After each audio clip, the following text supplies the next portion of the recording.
Love பண்ணிட்டு இருக்கும் போதே வந்து லவ்வர்ஸை செக் பண்ண சொல்றது. ஏன்னா அவங்கள மேரேஜ் பண்ணிக்க போறோம். என்னதான் லவ் பண்ணியிருந்தாலுமே மேரேஜ் அப்படிங்கிற ஒரு ரிலேஷன்ஷிப்குள்ள வரும்போது அவங்களோட பர்சனல் எனக்கு தெரிஞ்ச ஒரு ஃபேஸ் இல்லாம அது இல்லாம இன்னொரு இது அவங்கள பத்தி மறைமுகமா வேற என்ன இருக்கு அப்படிங்கறத தெரிஞ்சுக்கிறதுக்கும் கேஸ் கொடுக்குறாங்க. இப்போ ஒரு கேஸ் உங்களுக்கு முடிச்சு ரிப்போர்ட் பண்றதுக்கு எவ்வளவு டைம் எடுத்துக்கணும்?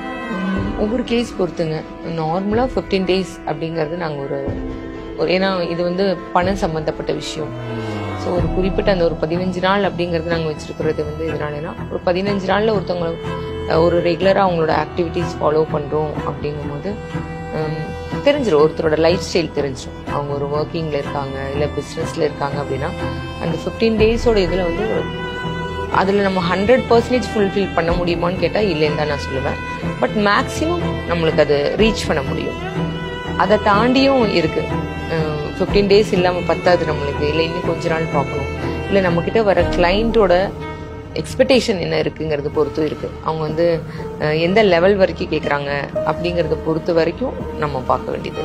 இல்லை ஒரு கேஸ்க்கு ஒருத்தர் மட்டும் ஒர்க் பண்ற மாதிரி இருக்கும். சில கேஸஸ்க்கு வந்து ஒரே கேஸ்லயே வந்து ஒரு 4-5 பேர் ஒர்க் பண்ற மாதிரி இருக்கும். மாறி மாறி ஒர்க் பண்ற மாதிரி இருக்கும். இல்லை மேக்சிமம் கேஸ்க்கு அப்படிங்கிறது ஒரு 2 பேர் இன்வால்வ் பண்ணுவோம். வைஃபை பாக்குறது ஹஸ்பண்ட் பாக்குறது மீறி வந்து அஃபேர் வச்சிருக்கவங்களோட அவங்களோட கேரக்டர் செக் பண்றது. இவங்களே ஒரு இல்லீகல் ரிலேஷன்ஷிப்ல இருப்பாங்க.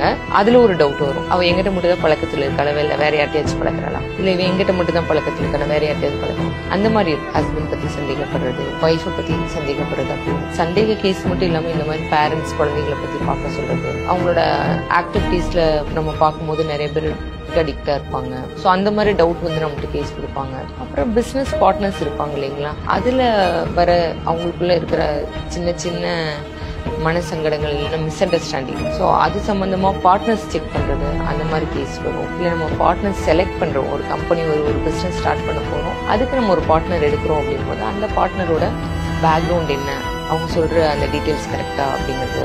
எம்ப்ளாயி வெரிஃபிகேஷன் இதெல்லாம் எப்பவுமே ஸ்டாண்டர்ட் அது வந்துட்டே இருக்கும். ஒரு கம்பெனிக்கு எம்ப்ளாயிஸ் எடுக்கிறாங்க அப்படிங்கும்போது அவங்கள பத்தின வெரிஃபிகேஷன் பண்ணி கொடுக்க சொல்லுவாங்க.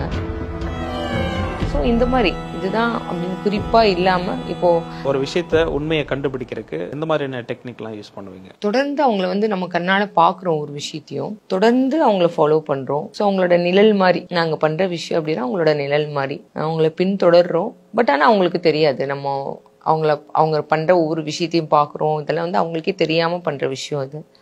ஸோ இதுல டெக்னிக் அப்படிங்கிறது வந்து அவங்களுக்கே தெரியாம நம்ம அவங்களோட விஷயங்களை எடுக்கிறது தான். ஸோ அதை ஒவ்வொருத்தருக்கும் ஒரு மாதிரி மாறும். இதை எப்படி நீங்க அவங்களுக்கு தெரியாம எடுக்கிறீங்கன்னு சொல்லி கேட்டா என்னால பப்ளிக்கா இப்போ பதில் சொல்ல முடியாது.